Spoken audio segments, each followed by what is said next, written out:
ہم یہ ذہن میں نہیں لاتے کہ طالبان آئے تھے اسکول کو گرایا. ہمارے اپنے لوگوں نے ان کو پروموٹ کیا، ان کو اسلحہ دی، ان کو ٹریننگ دی. ہمیں تو بتایا جاتا ہے کہ یہ پاکستان کی بقا کے لیے ہم نے یہ سب کچھ کیا، لیکن قربانی سوات کے لوگوں سے لی گئی. مدرسوں سے زیادہ ہمارے گورنمنٹ اسکولوں اور پرائیویٹ اسکولوں کے کچھ طلباء جو تھے انہوں نے اپنے نام خودکش میں لیے تھے، انہوں نے ٹریننگ حاصل کیے تھے. دور مزدوری کرتے ہیں، مالک کو بھی کچھ ملتا ہے، منڈی والوں کو بھی کچھ ملتا ہے، لانے لے جانے والے کو بھی کچھ ملتا ہے، منڈی کو سپلائی بھی ہوتی ہے. وہ ساری چیزیں ختم ہو گئی. ابھی تو لوگوں کے دل میں خوف ہے، سہمے ہوئے ایسا نہ کہ پھر ہمارے ساتھ یہ واقعہ پیش آئے. کافی دیر کی بات ہے جب طالبان آئے، اس کا جو لیڈر تھا فضل اللہ مولوی صاحب تھے، انہوں نے لوگوں کے دلوں میں پہلے اپنی محبت ڈالی. پورا سوات اس کے پیچھے آیا. وہ جب یہاں آئے تو انہوں نے اپنا ریڈیو چینل شروع کیا جس سے وہ لوگوں میں اپنے پیغام کی تبلیغ کیا کرتے تھے. یوں انہوں نے لوگوں کا اعتبار حاصل کر لیا اور پھر اس کے بعد انہوں نے اپنے غلط کاموں کا آغاز کر دیا. تفریح کے مواقع نہ ہونے کی وجہ سے ہزاروں لوگ ریڈیو پر اپنی پسند کے مولویوں کی تقریریں سنتے ہیں.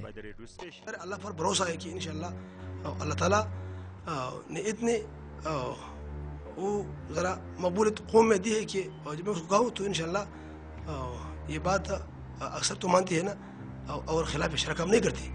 بولی بالی لوگ ان کے پیچھے پڑ گئے زیادہ تعداد میں.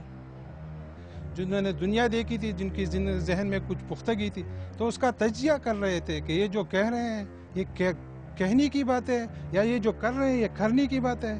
شریعت تو انہوں نے سمبل استعمال کیا، یہاں پہ لوگوں کے جذبات کو استعمال کیا. شریعت جو لوگ یہ شریعت کا نام استعمال کرے تو ان کا شریعت کے ساتھ دور کا واسطہ بھی نہیں ہے.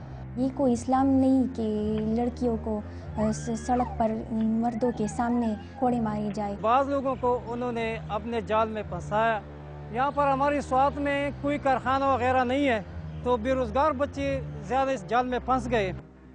غربت کی وجہ سے ہم اس کو پڑھا نہیں سکتے تھے، اس لیے اسے اسکول چھڑوا کر قالینوں کی دکان پر کام پر لگا دیا.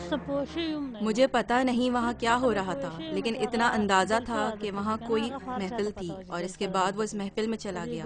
خدا شاہد ہے، میں قسم کھاتی ہوں مجھے بالکل معلوم نہیں وہاں کیا ہو رہا تھا، لیکن وہ وہاں گیا ضرور تھا. آہستہ آہستہ یہ تحریک زور پکڑتا گیا. حکومت بھی تھوڑا بے بس تھا، پتہ نہیں کہ اس کی وجہ کیا تھی.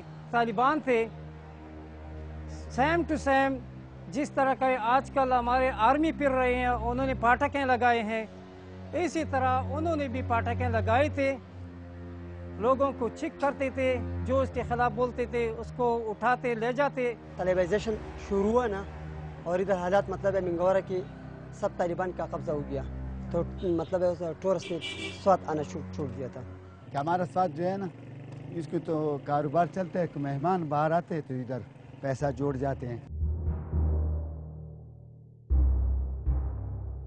ہمارے اوپر کافی پریشر تھا، ہمیں روزانہ دھمکیاں ملتی تھی کہ یہ چیز کرو اور وہ کرو وہ کرو. خصوصاً وہ لڑکیوں پر بہت زیادہ وہ کرتے تھے کہ لڑکیوں کا یہ ہے ڈیوٹی پر بہت زیادہ وہ توجہ نہیں دیتی تھی، لیکن ان کی دلچسپی جو تھی وہ لڑکیوں میں تھی. ان میں جتنے بھی لوگ ہیں یہ ریکارڈ پہ ہیں کہ وہ جرائم پیشہ لوگ ہیں.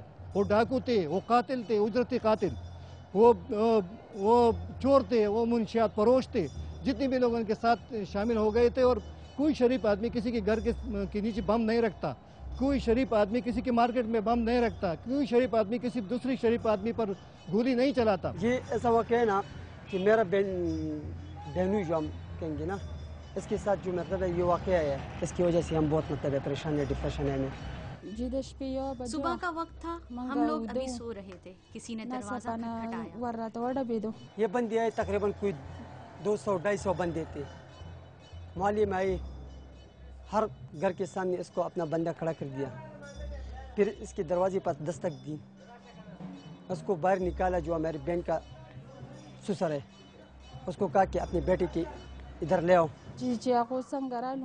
انہوں نے ہمارے سامنے پورے گھر کی تلاشی لی اور اچھی طرح تلاشی لی. اس وقت ہم نے جو زیور پہن رکھے تھے وہ بھی ان لوگوں نے ہم سے اتروا لیے. اس کے بعد انہوں نے ہمارے گھر کے سامان کو آگ لگا دی. پھر ان لوگوں کو کہہ دیا کہ آپ اس کو بخش دو, ابھی ہم اس کو لے جا رہے ہیں. یہ اب اس کے ساتھ آخر ملاقات ہے. وہ ہمارے آنکھوں کے سامنے ہمارے مردوں کو لے اور کہیں لے جا کر قتل کر دی. جب ایک بندہ آپ کو آپ کی آنکھوں کے سامنے یہ کہہ دے کہ اب اس کے ساتھ ملاقات نہیں, تو آپ کی دل پر کیا گزرے گی؟ یا آپ اس بندے سے پوچھ سکتے ہیں جس پر یہ واقعہ گزرا ہو. طالبان نے ہم سے کہا کہ ہم نہ صرف گاؤں بلکہ علاقے سے بھی نکل جائیں. گاؤں والے ہم کو ان کے پاس لے کر گئے اور ہم نے ان کی 3-4 دن تک بڑی منت سماجت کی.